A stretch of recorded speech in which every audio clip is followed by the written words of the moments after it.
pero yo tengo un testimonio mayor que el de Juan. Las mismas obras que el Padre me encomendó realizar, esas mismas obras que hago testifican que el Padre me envió. Juan 5:36. Como introducción, diremos que esta semana vamos a ver las demostraciones o evidencias de la divinidad de Jesús.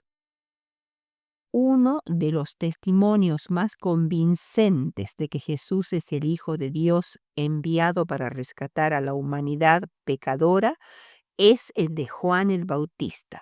En Juan 5:31 Jesús dice: si yo doy testimonio de mí mismo, mi testimonio no es verdadero. Por lo cual, en el versículo 32 agrega: otro es el que da testimonio acerca de mí, y sé que el testimonio que da de mí es verdadero. La declaración de Jesús en este versículo quizá tenía el propósito de hacer mella en los que pensaban de esta manera entre sus oyentes judíos. La Mishnah, que es parte del Talmud, declara: nadie puede testificar acerca de sí mismo. Por eso, en el versículo 32 dice: otro es el que da testimonio de mí. Y muchos entienden que aquí Jesús se refiere a Juan el Bautista, quien dijo en Juan 1:15 al 18: este es de quien yo decía, el que viene después de mí es antes de mí, porque era primero que yo, porque de su plenitud tomamos todos, y gracia sobre gracia. Y en los versículos 26 y 27, yo bautizo con agua, mas en medio de vosotros está uno a quien vosotros no conocéis, este es el que viene después de mí, el que es antes de mí, del cual yo no soy digno de desatar la correa del calzado. Posteriormente, cuando volvió a ver a Jesús entre la multitud, él testificó: he aquí el Cordero de Dios, y yo no le conocía, mas para que fuese manifestado a Israel, por esto vine yo bautizando con agua. El que me envió a bautizar con agua, aquel me dijo: sobre quien veas descender el Espíritu y que permanece sobre él, ese es el que bautiza con el Espíritu Santo. Juan 1:29 al 33. Sin embargo, en el versículo 36 Jesús dice que él tiene un testimonio mayor que el que Juan dio de él, y se estaba refiriendo a las obras que él hacía, que incluían no solo los milagros, sino todo su ministerio en favor de los hombres, su vida impecable, sus enseñanzas, sus actos de misericordia, su muerte y su resurrección. En su conjunto, esas obras constituían un testimonio en cuanto a la verdad de lo que pretendía, testimonio que no puede ser igualado por ninguna declaración humana. La más alta evidencia de que él provenía de Dios estriba en que su vida revelaba el carácter de Dios. Deseo de todas las gentes, página 373. Pasemos ahora a la primera parte: señales, obras y prodigios. Juan 5:17, 20 y 36 al 38. Aquí se desarrolla un debate con respecto a las obras, señales y milagros que hacía Jesús en el contexto del sanamiento del paralítico de Betesda en la segunda Pascua del ministerio de Jesús en Judea, más precisamente en Jerusalén.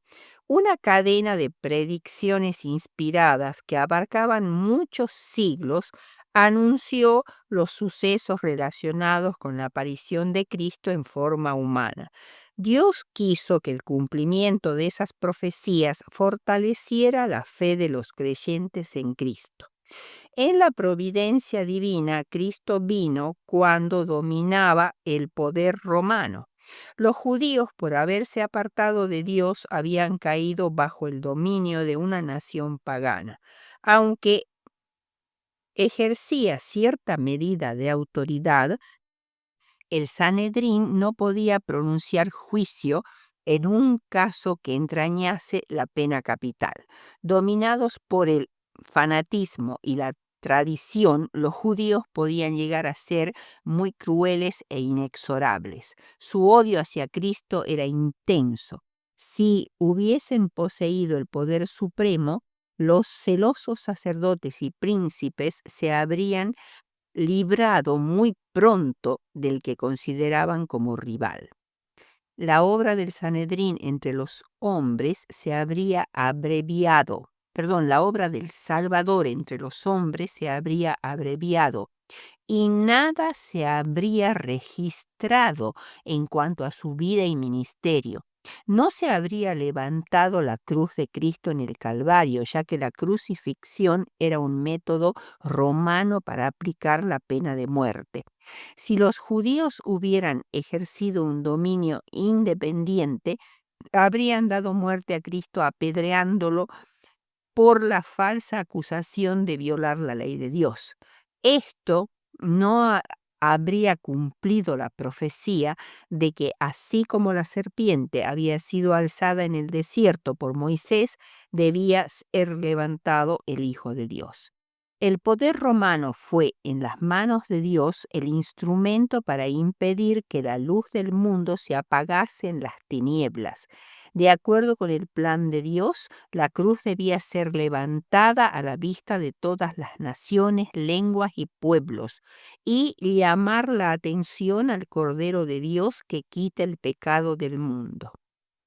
Poco después de la crucifixión de Cristo, cesó el empleo de la cruz en Judea como instrumento de muerte, y solo en la destrucción de Jerusalén la crucifixión revivió por un tiempo.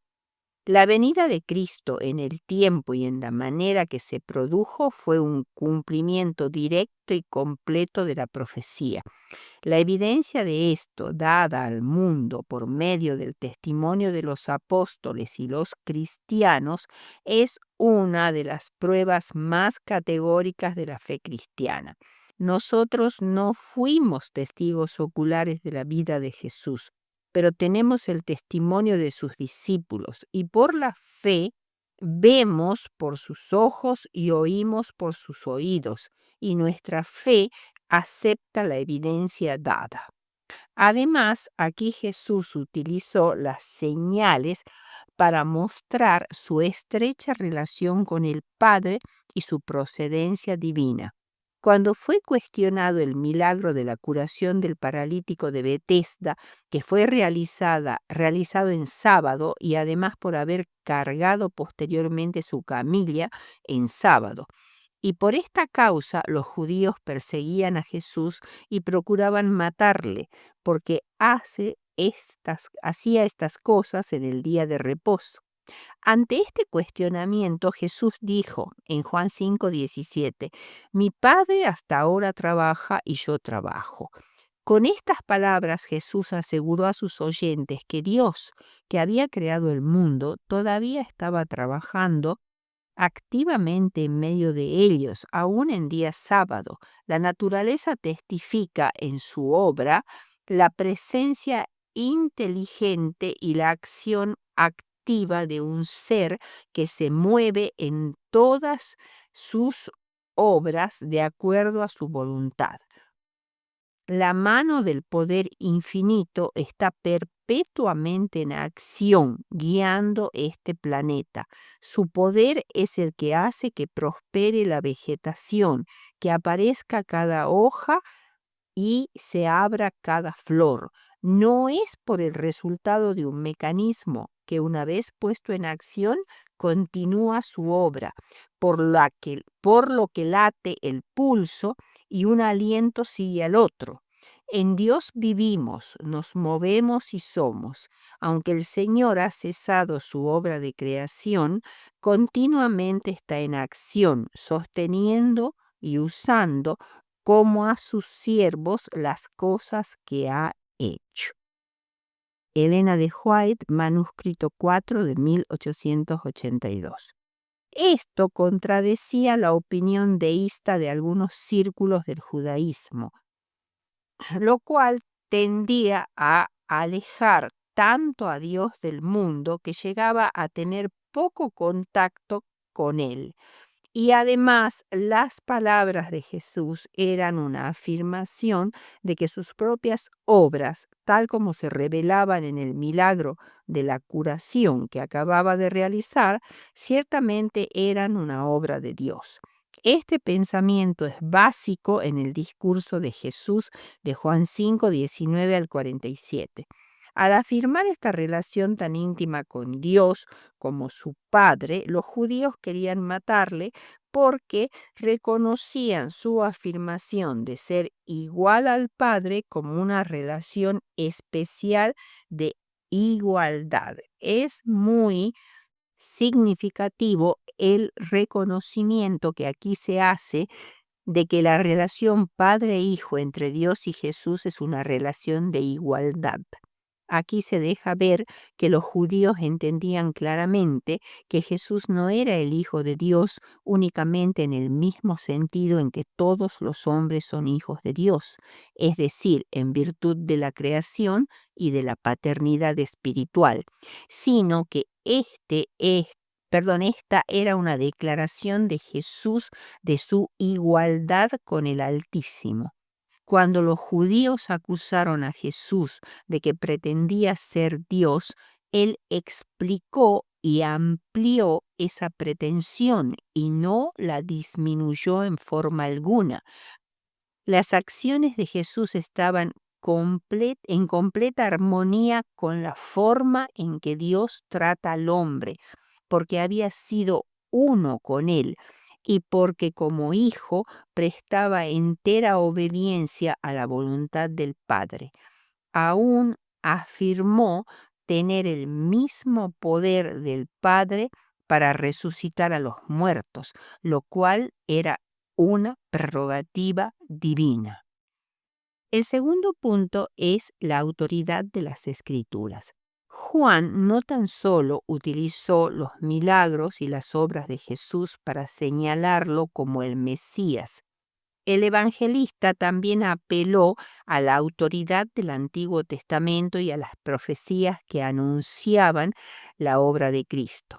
Juan 5:39 nos dice: escudriñad las Escrituras, porque a vosotros os parece que en ellas tenéis la vida eterna, y ellas son las que dan testimonio de mí. Tenéis su palabra morando en vosotros, por eso no creéis en el que envió. Juan 5:38. O sea, no tenéis su palabra morando en vosotros, por eso no creéis en el que me envió. Juan 5:38. Haciendo un poco de historia, tenemos que tener en cuenta que los judíos que regresaron a Jerusalén desde Babilonia, cuando trataron de establecer normas de culto diferentes de los conceptos populares de los pueblos semipaganos que se habían establecido en el país durante el cautiverio. Fue así que surgió un culto samaritano rival que persistía aún en los tiempos del Nuevo Testamento sobre el monte Gerizim. Esta oposición de los samaritanos fue un gran incentivo para el estudio y el ensalzamiento de la Torá o Pentateuco, que son los 5 primeros libros del Antiguo Testamento escritos por Moisés, por parte de los judíos, quienes comenzaron a practicar rigurosamente todos los ritos y enseñanzas y establecieron sinagogas en todo el país. La lectura de las escrituras en los servicios del sábado se traducía al arameo o se explicaba en ese idioma durante el exilio. Mediante esas explicaciones, los rabinos guiaban a los laicos en lo que creían que eran las interpretaciones correctas de la Torá. No es extraño que en esas condiciones surgiera gradualmente un conjunto de interpretaciones tradicionales de las escrituras, aunque los dirigentes disintieran entre sí en cuanto a puntos de doctrina y procedimiento. El nacionalismo judío había despertado y los impulsó a estudiar sus libros sagrados, pero poco a poco se confundieron en cuanto al correcto significado de las escrituras. En vez de poner a un lado sus opiniones preconcebidas y de permitir que el Espíritu de Dios los guiara a toda verdad, cavaron para sí cisternas rotas para beber el error. Así se pusieron los fundamentos de las interpretaciones erróneas, lo que resultaría en un complejo conjunto de tradiciones que finalmente dominaron la religión judía y prepararon el camino para que rechazaran completamente a Cristo. Fue necesario con el tiempo hacer traducciones del Antiguo Testamento hebreo al arameo, que no solo eran traducciones, sino que contenían también paráfrasis y comentarios, así que hasta cierto punto eran interpretaciones llamados tárgumes. Por otro lado, el Talmud es un conjunto de leyes civiles y canónicas que comenzó a escribirse aproximadamente a comienzos del siglo III después de Cristo, pero que existía varios siglos antes en forma oral, o sea, existía en la época en que Cristo estuvo en la tierra. Consistía en dos partes, la Mishnah y la Gemara, que son comentarios de la Mishnah. Los rabinos de la era apostólica afirmaban que la tradición oral judía, es decir, el Talmud, era del mismo origen divino que la revelación escrita de la Torá. Fue así que se convirtió en la norma de conducta para los judíos ortodoxos y se ocupaba principalmente de la exégesis de las escrituras hebreas, que se basaba en deducciones lógicas, en combinaciones de pasajes relacionados entre sí e interpretaciones alegóricas.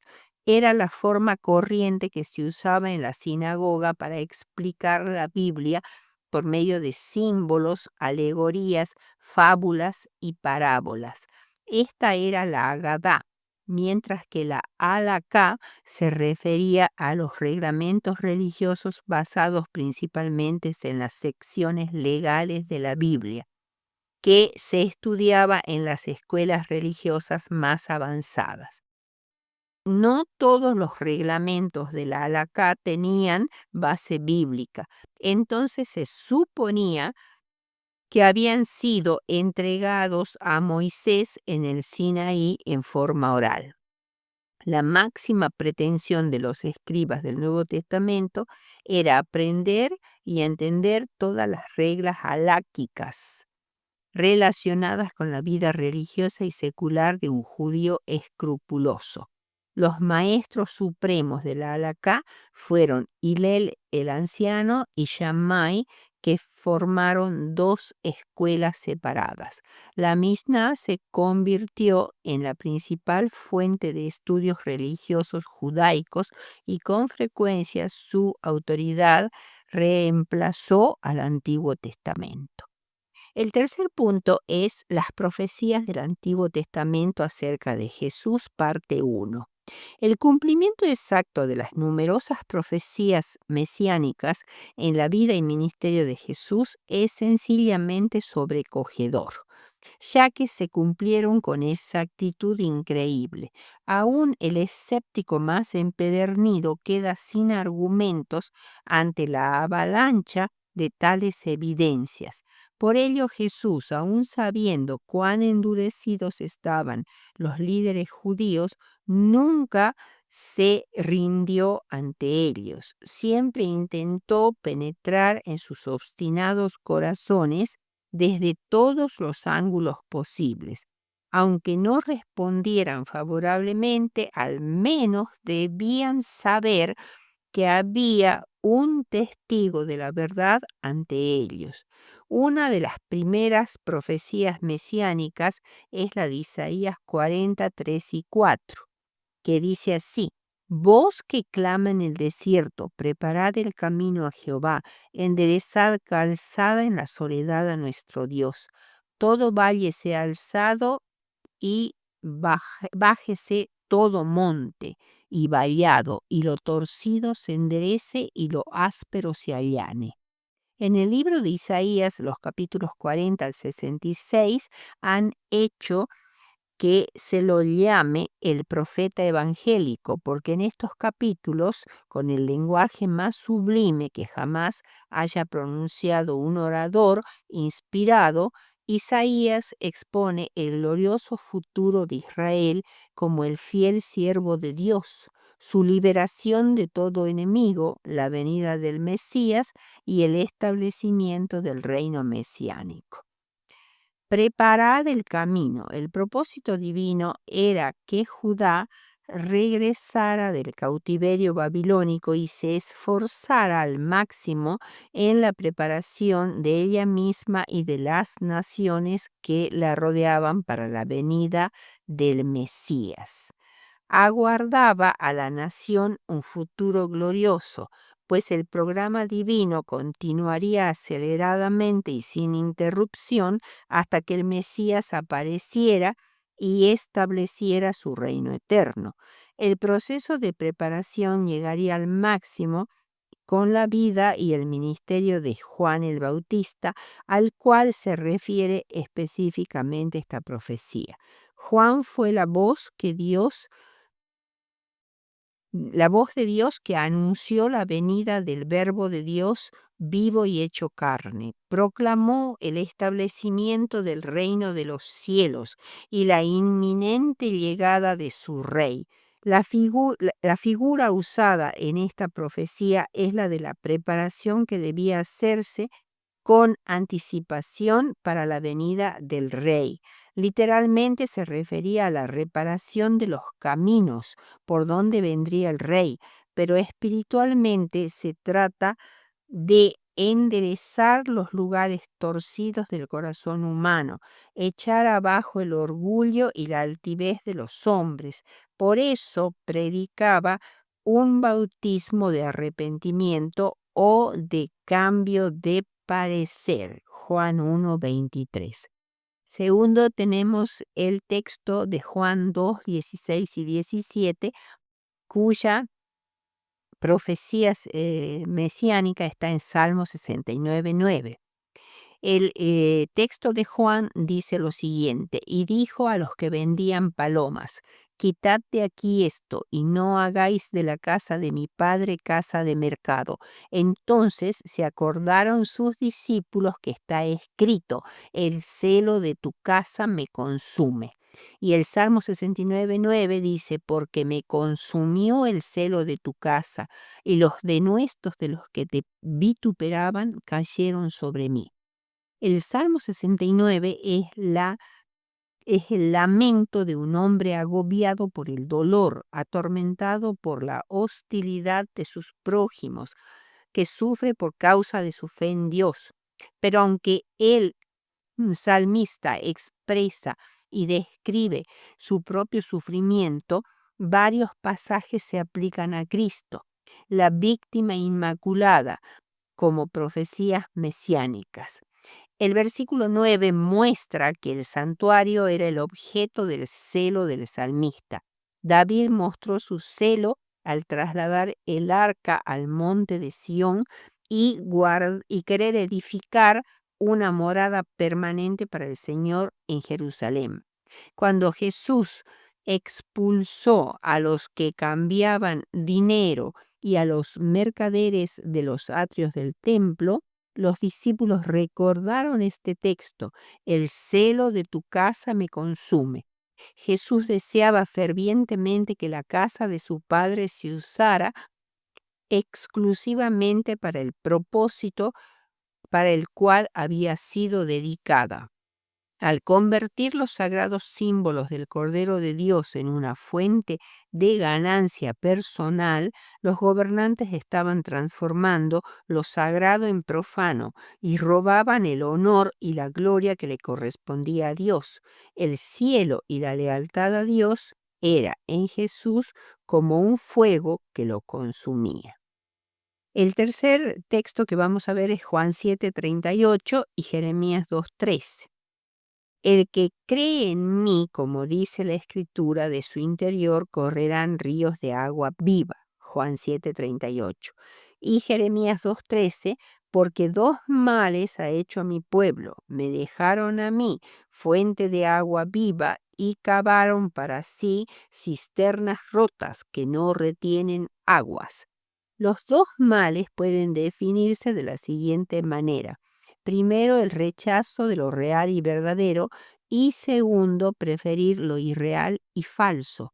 Me dejaron a mí fuente de agua viva, es decir, aguas que fluyen, y cavaron para sí cisternas rotas. Sería necio trocar un manantial de aguas vivas por una cisterna rota llena de agua estancada. Juan 7:38. El creyente se convierte en una fuente de bendiciones espirituales, ríos de agua viva, en un centro de influencia espiritual. Hay en él un poder de vida que cuando se vivifica mediante la fe, fluye como un río que lleva vida y refrigerio a otros. El cuarto texto es Juan 19:36 con números 9:12. Porque estas cosas sucedieron para que se cumpliese la escritura. No será quebrado hueso suyo, dice Juan 19:36. Y números 9:12, no dejarán del animal sacrificado para la mañana, ni quebrarán hueso de él conforme a todos los ritos de la Pascua lo celebrarán. Este precepto de Números 9:12 demuestra claramente que el Cordero Pascual era un símbolo de Cristo, que fue entendido como tal en la iglesia cristiana primitiva, es claro por Juan 19:33 y 36. Aunque el Cordero de Dios que quita el pecado del mundo fue crucificado como un criminal común, ninguno de sus huesos fue roto, a pesar de que era la costumbre hacerlo. Sí, se lo hizo a sus dos compañeros, así como el ser simbolizado. Cristo recibió en la cruz un trato diferente del que recibieron los otros crucificados. Así también el Cordero Pascual era preparado de una manera diferente. Los huesos de los otros corderos comidos durante el año podían ser quebrados. El cuarto punto es profecías del Antiguo Testamento acerca de Jesús, parte 2. Acá nos dice que no hay duda alguna de que el nacimiento, la vida y la muerte de Cristo fueron predichos por el Antiguo Testamento como evidencias contundentes de su identidad como el Mesías esperado, sin pruebas son pruebas de quién era Jesús y por qué debemos creer en Él y aceptar la salvación que nos ofrece. El primero es Juan 12:13, que tiene su contraparte en Salmo 118:26 en el Antiguo Testamento. Y dice así: tomaron ramas de palmera y salieron a recibirle y clamaban: Hosana, bendito el que viene en el nombre del Señor, el Rey de Israel. El Salmo 118:26 dice: bendito el que viene en el nombre de Jehová. Desde la casa de Jehová os bendecimos. El segundo es Juan 12:13. Grandes multitudes reunidos para la Pascua tomaban palmas, ramas de palmera para aclamar la entrada triunfal de Jesús en Jerusalén. Esto se repite en Apocalipsis 7:9, un símbolo de triunfo. El rey de Israel es una alusión a Zacarías 9:9, donde se menciona el hecho de que Jesús entró montado sobre un asnillo, un pollino de asna. Zacarías describe esta entrada del Mesías triunfal como alguien justo, salvador y humilde, montado sobre un asno. El tercero es Juan 13:18 con Salmo 41:9. No hablo de todos vosotros, yo sé a quién he elegido, mas para que se cumpla la escritura, el que come pan conmigo levantó contra mí su calcañar. Juan 13:18. Y el Salmo 41:9, aún el hombre de mi paz, en quien yo confiaba, el que de mi pan comía, alzó contra mí el calcañar. Jesús conocía el carácter de cada uno de sus discípulos y desde el principio sabía que Judas lo traicionaría. La profecía no había decretado que Judas traicionara a su Señor. La presciencia divina tan solo había previsto lo que sucedería. Jesús les dijo de antemano a los discípulos que Judas desertaría para evitar que éstos llegaran a la conclusión de que su maestro cometió un error de apreciación cuando permitió que Judas fuera uno de los 12. La elección de Judas no fue una idea de Jesús, sino de los mismos discípulos. Marcos 3:19. El cumplimiento de la profecía demuestra la validez del que pronunció la predicción.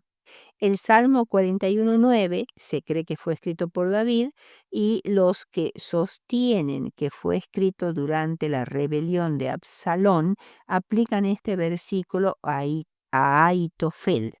Este pasaje es sumamente vergonzoso y se aplica a Judas. La figura de alzar contra mí el calcañar sugiere la idea de un caballo que da coces al que lo alimenta. Otros ven aquí a una persona que hace una zancadilla a otra. Judas mostró la misma vil ingratitud después de haber disfrutado durante 3 años del favor de Jesús. El cuarto está en Juan 19:37 y Zacarías 12:10 y 13:6. Juan 19:37 dice, también otra escritura dice, mirarán al que traspasaron. Y Zacarías 12:10, y derramaré sobre la casa de David y sobre los moradores de Jerusalén espíritu de gracia y de oración, y mirarán a mí, a quien traspasaron, y llorarán como se llora por hijo unigénito, afligiéndose como quien se aflige por el primogénito. La predicción acerca del derramamiento de un espíritu de gracia y de oración, lo cual describe un amplio reavivamiento espiritual causado por una nueva comprensión de la gravedad del pecado y caracterizado por una ferviente búsqueda de la justicia de Cristo. Contemplando al Mesías traspasado, viendo en él el cumplimiento de todos los símbolos del Antiguo Testamento, percibiendo como nunca antes el maravilloso amor de Dios en la dádiva de su Hijo, los hombres lamentarían profundamente los defectos pasados de su carácter. El lamento como quien llora por hijo unigénito, o sea, hijo único, y también podría ser dolor por la muerte del Mesías. Zacarías presenta aquí el futuro de Israel como pudo haber sido. El propósito de Dios era que toda la tierra estuviera preparada para el primer advenimiento de Cristo. Cuán diferente habría sido la historia de la nación judía y de Jerusalén si el pueblo hubiese aceptado el don de Dios concedido en su amado Hijo. Si Él hubiera venido a una nación preparada para recibirle, y si Él hubiera sido traspasado súbitamente, cuán profundo habría sido el dolor de ellos. La intensidad de su dolor se habría incrementado al comprender que sus pecados le habían ocasionado la muerte. Y Zacarías 13:6 dice, y le preguntaron, ¿qué heridas son estas en tus manos? Y él responderá, con ellas fui herido en casa de mis amigos. Se ha aplicado este texto a Cristo como una predicción del flagelamiento y de las heridas en sus manos que le infligieron los que debían haber sido sus amigos. El quinto punto es desde abajo. Juan en su Evangelio muestra con abundantes evidencias que Jesús es el Mesías prometido a quien el pueblo había estado esperando con tanto anhelo. Sin embargo, muchos de los líderes, los guías espirituales del pueblo, eran sus mayores enemigos. Y entonces la pregunta más repetida es, ¿por qué? Leyendo Juan 8, 12 al 30, veremos las razones de esta gran confusión y enorme error. Primero, yo soy la luz de la vida. En Jesús hay vida original que no proviene ni deriva de otra. En esta declaración de ser la luz del mundo, Cristo declaró su unidad con Dios y su relación con toda la familia humana. Además, también declaró ser el Mesías y el pueblo no pudo dejar de reconocer su declaración de ser el prometido. Pero los fariseos y príncipes no podían tolerar que un hombre semejante a ellos tuviera tales pretensiones. Los fariseos y líderes pretendían ser los hijos de Abraham, pero estaban lejos de asemejarse al patriarca. Jesús les dijo, vosotros hacéis las obras de vuestro padre el diablo. Jesús no fue recibido por los líderes judíos por causa de que hablaba la verdad y la decía con certeza. Era la verdad lo que ofendía a estos hombres que se creían justos. Juan 8:14. Segunda causa de la no aceptación de Jesús por parte de los líderes religiosos y los guías espirituales de la nación. No recibieron a Jesús a pesar de no hallar pecado en él porque no estaban en comunión con Dios. No reconocían la voz de Dios en el mensaje de su Hijo. Juan 8:19. Tercero, no recibieron a Jesús porque eran de abajo. Eran de este mundo, como dice Juan 8:23, mientras Cristo era de arriba. Ellos estaban influidos por consideraciones que emanaban de lo terrenal, de lo sensual, de lo superficial y de lo transitorio. En cuarto lugar, no recibieron a Jesús porque eran esclavos del pecado. Quinto, no podían recibir las palabras de Cristo porque eran hijos del diablo y querían hacer las obras del diablo. Sexto, no aceptaron a Jesús porque conocían la letra de la ley, pero no su espíritu. Ustedes escudriñan las escrituras porque piensan que en ellas tienen la vida eterna, pero ellas son las que testifican de mí. Sin embargo, no quieren venir a mí para tener vida eterna. Juan 5, 39 y 40. Y séptimo, ustedes son de abajo. Juan 8, 23. Esto significa que los líderes tenían una mentalidad tan terrenal que era imposible para ellos pensar de manera celestial. Estaban tan apegados a sus tradiciones y tan cegados por su filosofía estrecha y egocéntrica que eligieron este mundo y la muerte, rechazando así el cielo y la vida ofrecida por Jesús. En conclusión, ¿cuáles son las fuerzas que sutil o abiertamente operan hoy? Ya no estamos hablando de la época en la cual vivía Jesús, ni de los fariseos y líderes religiosos de ese tiempo. Estamos hablando de las fuerzas que operan hoy tratando de socavar nuestra fe en la autoridad de las Escrituras. La teología contemporánea ahora está en crisis porque ha llegado a ser relativista y vacilante. Han sido sacudidos los fundamentos. En el mundo del cristianismo actual, Sin hacer diferenciaciones de iglesias, la teología va libremente a la deriva, subordinada al consenso filosófico o científico reinante. Tales tendencias no han dejado de tener su efecto en los adventistas del séptimo día también. Hoy, en lugar de la posición consagrada por el tiempo de que las escrituras es la infalible revelación de la voluntad divina, la revelación autorizada de las doctrinas y un registro fidedigno de los actos de Dios realizados en el curso de la historia, según declara la creencia fundamental número 1, algunos han llegado a pretender que las verdades cristianas son relativas antes que absolutas y por lo tanto tampoco son universales y normativas. Otros tratan de encontrar otras fuentes, además de la escritura, que pueden ser la razón, la ciencia, la experiencia o algún otro factor. Debemos escuchar lo que los cristianos en el pasado descubrieron, es lo que llamamos la tradición. Pero al mismo tiempo debemos ser conscientes del peligro de someter la Biblia a las interpretaciones humanas.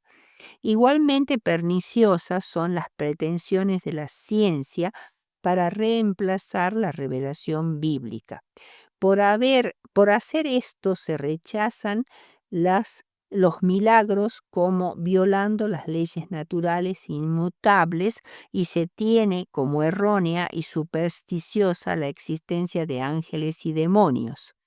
La doctrina bíblica de la creación en 7 días también está siendo cuestionada por hombres de ciencia adventistas aún. Las teorías neodarwinianas actuales son tanto un mito cultural como una declaración científica, una hipótesis de trabajo, no una teoría comprobada. Debemos continuar siendo lo suficientemente valientes como para decir que el relato de la creación del Génesis constituye un relato fidedigno y confiable de lo que en realidad ocurrió. No rechazamos la empresa científica como si fuera especulación perversa. La ciencia puede iluminar el texto bíblico, pero la ciencia y la Biblia nunca han estado colocadas en el mismo plano. La Biblia es la palabra de Dios. La ciencia es una investigación empírica del mundo natural. Por otro lado, se cuestiona y objeta la confiabilidad y la autoridad de la Biblia a causa del condicionamiento cultural. Es decir, se afirma que hay diferencias considerables entre la cultura de la época de la Biblia y la visión contemporánea de lo mismo. Se arguye que la relatividad cultural hace imposible hoy para nosotros tomar la Biblia seriamente. Pero la Biblia, al hablar de las necesidades humanas, reemplazando de muchas maneras a todas las culturas, es porque habla a la humanidad. Nuestro entendimiento de la Biblia, además, no puede crecer sin un estudio sincero, total y dedicado de los idiomas bíblicos y del trasfondo cultural, histórico y político de los eventos bíblicos. Cuando la erudición bíblica funciona correctamente y acepta la escritura en todas sus partes, tal como es y como la palabra de Dios es útil y beneficiosa. El espíritu de las escrituras es el espíritu de restauración. Dios trabaja pacientemente para elevar a la humanidad caída desde las profundidades del pecado hasta el ideal divino. Es la revelación de Dios al hombre.